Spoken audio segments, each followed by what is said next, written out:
The men's game is embarrassingly cynical. The crybabies dive and pretend to be injured. Women's football is way more hardcore. The Australian women's national team, who were ranked number 5 in the world, lost 7-0 to a team of 15-year-old boys. Awkward. Women are better skilled. Well, the women are better skilled against other women. But if the women played the men, they wouldn't be winning the way that they win. He's in a tight corner here. What's he going to do? Oh, that's what he's going to do. That was incredible! Oh. Men always say how women's soccer sucks. Then come to the field and try it with us.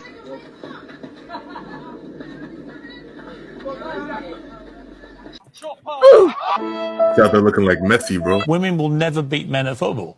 Physiologically, they won't be able to. Maybe I'm wrong. It's not a sexist comment to say that. No, and I That's accept a reality. that on strength and power and physicality, I accept that you're right. My point is that whether on skill, they could beat. And not sure if he was going to get on the end of that, Neymar Jr. Little flick there, nearly. Oh, it's gone in! Brilliant. What a move. Guarda que ahí se escapa el número 7, si la hace bien. Sí, puede ser, le pegó. Brazil literally playing in crutches. He's going to try and go on his own all the way. Oh, he has! I'm going to be challenging one of the best women's goalkeepers in the country. She plays for Manchester City and England.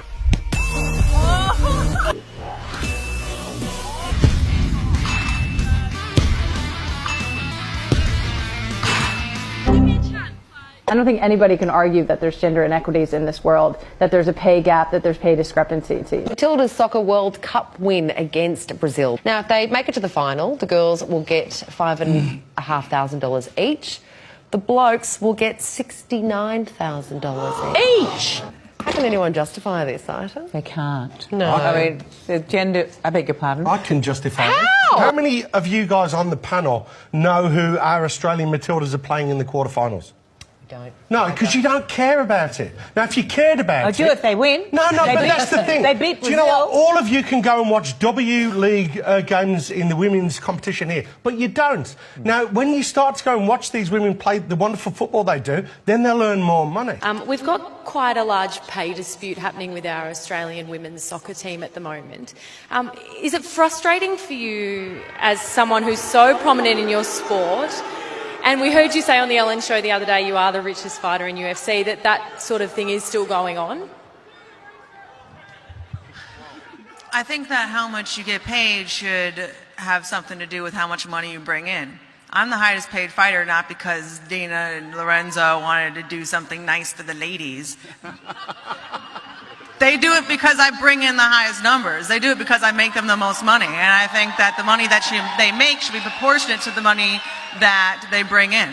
When your paycheck is dependent on people coming and wanting to buy your service, but they're forced to get it, but they want to buy your service, then it depends on the audience. The U.S. women's soccer team is taking charge in a major fight off the field, suing for fair pay. 28 members of the U.S. women's national soccer team filing a gender discrimination lawsuit against the U.S. Soccer Federation. We know in our hearts, and we know with the facts that we have that we're on the right side of this. The case was dismissed, and now the men who earned the majority, 97% of the revenue, they have to now split it equally with the women's team who only are earning 2.5% of what the men are making. And this, they want you to believe, is equal pay. If the women generate more revenue, they should get paid more than the men. Don't strive for getting the same. Strive for getting what you're worth. And if you're worth more, then get more. The men's team makes more money. If they make more money, then they should get more money. Why The men's team makes more money because because people are more interested in it. Why are people more interested in the men's sports? Because it's been historically... it's more interesting to watch. I don't think anybody can argue that there's gender inequities in this world, that there's a pay gap, that there's pay discrepancies. Women's soccer in America and in other Western countries like Australia, we see there's a lot of support in these countries. Where soccer's biggest, like in South America and in Africa, like people aren't really paying attention to women's soccer at all. There's going to take like huge cultural shifts in all those countries before we even get to that.